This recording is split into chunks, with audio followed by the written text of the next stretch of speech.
Hello foodies, ഇന്നത്തെ വീഡിയോയിലേക്ക് എല്ലാവർക്കും സ്വാഗതം. ഇന്ന് ഞാൻ വന്നിരിക്കുന്നത് നല്ല ഹെൽത്തി ആയിട്ടുള്ളൊരു റെസിപ്പി ആയിട്ടാണ്. പഴവും ഓട്സും ഒക്കെ വെച്ചിട്ട് നല്ല ഹെൽത്തി ആയിട്ട് തയ്യാറാക്കാൻ പറ്റുന്ന ഒരു ബ്രേക്ക്ഫാസ്റ്റിൻ്റെ റെസിപ്പിയാണ്. അപ്പോൾ നമുക്ക് വീഡിയോയിലേക്ക് പോകാം. ഇന്നത്തെ വീഡിയോയിലേക്ക് എല്ലാവർക്കും സ്വാഗതം. ഞാനിവിടെ ഒരു റോബസ്റ്റ പഴമാണ് എടുത്തിരിക്കുന്നത്.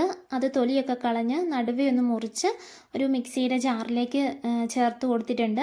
ഇനി നമുക്ക് വേണ്ടത് ഓട്സ് ആണ്. ഞാനിവിടെ 1/2 കപ്പ് ഓട്സ് ആണ് എടുത്തിരിക്കുന്നത്. ഓട്സ് നമുക്ക് വറുത്തതോ വറക്കാത്തതോ ഏതായാലും കുഴപ്പമില്ല, എടുക്കാം. ഞാനിവിടെ വറക്കാത്ത ഓട്സ് ആണ് എടുത്തിരിക്കുന്നത്. ഇനി ഇതിലേക്ക് ഈന്തപ്പഴം ചേർത്ത് കൊടുക്കാം. ഞാനിവിടെ 4 ഈന്തപ്പഴം കുരുവെല്ലാം കളഞ്ഞ് ചേർത്ത് കൊടുത്തിട്ടുണ്ട്. അപ്പോൾ ഇത് തികച്ചും ഓപ്ഷണലാണ്, ഉണ്ടെങ്കിൽ മാത്രം ചേർത്ത് കൊടുത്താൽ മതി. ഇനി ഇതിലേക്ക് ഒരു നുള്ളു ഉപ്പ് ചേർത്ത് കൊടുക്കാം. അതുപോലെ തന്നെ ഒരു നുള്ളു ചെറിയ ജീരകം ചേർത്ത് കൊടുക്കാം. ഒരു ഏലക്ക തൊലിയെല്ലാം കളഞ്ഞ് അതിൻ്റെ കുരു മാത്രം ഒന്ന് ചേർത്ത് കൊടുക്കാം. അപ്പോൾ ഇത്രയും മതി. ഞാനിപ്പോൾ എല്ലാം തന്നെ ചേർത്ത് കൊടുത്തിട്ടുണ്ട്. ഇനി നമുക്കിത് നന്നായിട്ട് തന്നെ ഒന്ന് അരച്ചെടുക്കണം. അപ്പോൾ ഞാനിതൊന്ന് അരച്ചെടുത്തിട്ട് വരാം. ഇപ്പോൾ ഞാനിവിടെ അരച്ചെടുത്തിട്ടുണ്ട്.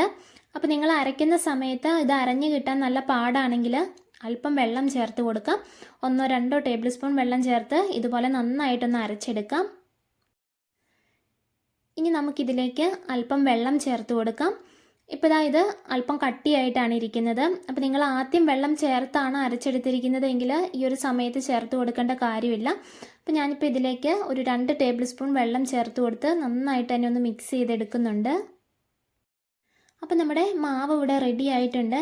ഇനി നമുക്ക് അപ്പം ചുട്ടെടുത്താൽ മതി. ഇനി നമ്മൾ ഇതിലേക്ക് ഒന്നും തന്നെ ചേർത്ത് കൊടുക്കുന്നില്ല. ബേക്കിംഗ് സോഡയോ ബേക്കിംഗ് പൗഡറോ ഒന്നും തന്നെ ചേർത്ത് കൊടുക്കുന്നില്ല.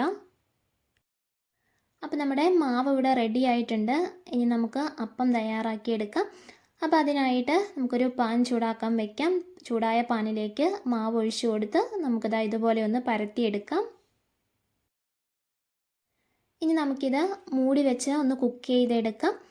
ഒരു വശം കുക്കായി വന്നു കഴിയുമ്പോൾ ഇതിൻ്റെ മുകളിലേക്ക് നമുക്ക് ഒരല്പം എണ്ണ ചേർത്ത് കൊടുക്കാം. ഇനി എണ്ണയ്ക്ക് പകരമായിട്ട് നമ്മുടെ കയ്യിൽ ബട്ടർ ഉണ്ടെങ്കിൽ അത് ചേർത്ത് കൊടുക്കാം. അതല്ലെങ്കിൽ നെയ്യ് ചേർത്ത് കൊടുക്കാം. ഞാനിവിടെ എണ്ണയാണ് ചേർത്ത് കൊടുത്തിരിക്കുന്നത്. ഇനി നമുക്കിത് മറിച്ചിട്ട് കൊടുക്കാം. 2 വശവും കുക്കായി വന്നു കഴിയുമ്പോൾ നമുക്കിത് പാനിൽ നിന്നും മാറ്റാം. നമ്മളിതിലേക്ക് പഞ്ചസാരയൊന്നും ആഡ് ചെയ്ത് കൊടുത്തിട്ടില്ല. ഇതിനിപ്പോൾ അത്യാവശ്യം മധുരമുണ്ട്. നമ്മൾ പഴവും അതുപോലെ തന്നെ ഈന്തപ്പഴവും ഒക്കെ ചേർത്തത് കൊണ്ട് തന്നെ അത്യാവശ്യം നല്ല മധുരമുണ്ട്.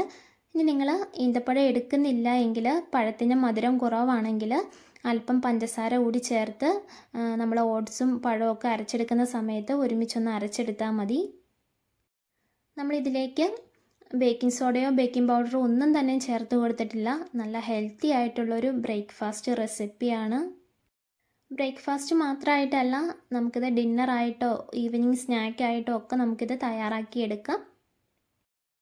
അപ്പോൾ എല്ലാവരും ഇതൊന്ന് ട്രൈ ചെയ്ത് നോക്കണേ. വളരെ സിമ്പിളായിട്ട് തന്നെ നമുക്കിത് തയ്യാറാക്കിയെടുക്കാൻ പറ്റും. ഒരു പഴവും അല്പം ഓട്സും മാത്രം മതി.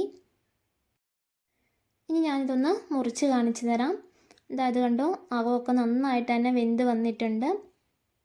അപ്പോൾ എല്ലാവരും ട്രൈ ചെയ്ത് നോക്കുക. എന്നിട്ട് ഫീഡ്ബാക്ക് അറിയിക്കാൻ മറക്കരുതേ. നമ്മുടെ ചാനൽ ആരെങ്കിലും പുതിയതായിട്ടാണ് കാണുന്നതെങ്കിൽ സബ്സ്ക്രൈബ് ചെയ്യാൻ മറക്കരുതേ. പിന്നെ സബ്സ്ക്രൈബ് ചെയ്താൽ മാത്രം പോരാ, തൊട്ടടുത്തുള്ള ബെൽ ബട്ടണിൽ ഓൾ എന്ന ഓപ്ഷൻ കൂടി സെലക്ട് ചെയ്ത് കൊടുത്താലേ ഞാൻ ഇടുന്ന വീഡിയോസിൻ്റെയൊക്കെ നോട്ടിഫിക്കേഷൻ നിങ്ങൾക്ക് അപ്പോൾ തന്നെ കിട്ടുകയുള്ളൂ. വീഡിയോ ഇഷ്ടപ്പെട്ടാൽ ലൈക്ക് ചെയ്യാനും ഷെയർ ചെയ്യാനും സപ്പോർട്ട് ചെയ്യാനും ഒന്നും മറക്കരുതേ. നിങ്ങളുടെ ഫ്രണ്ട്സിനോ ഫാമിലി മെമ്പേഴ്സിനോ ആർക്കെങ്കിലും ഒരാൾക്ക് കൂടി ഈ വീഡിയോ ഒന്ന് ഷെയർ ചെയ്ത് കൊടുക്കണേ. അപ്പോൾ വീണ്ടും നല്ലൊരു റെസിപ്പിയായി വീണ്ടും വരുന്നത് വരെ ബായ്.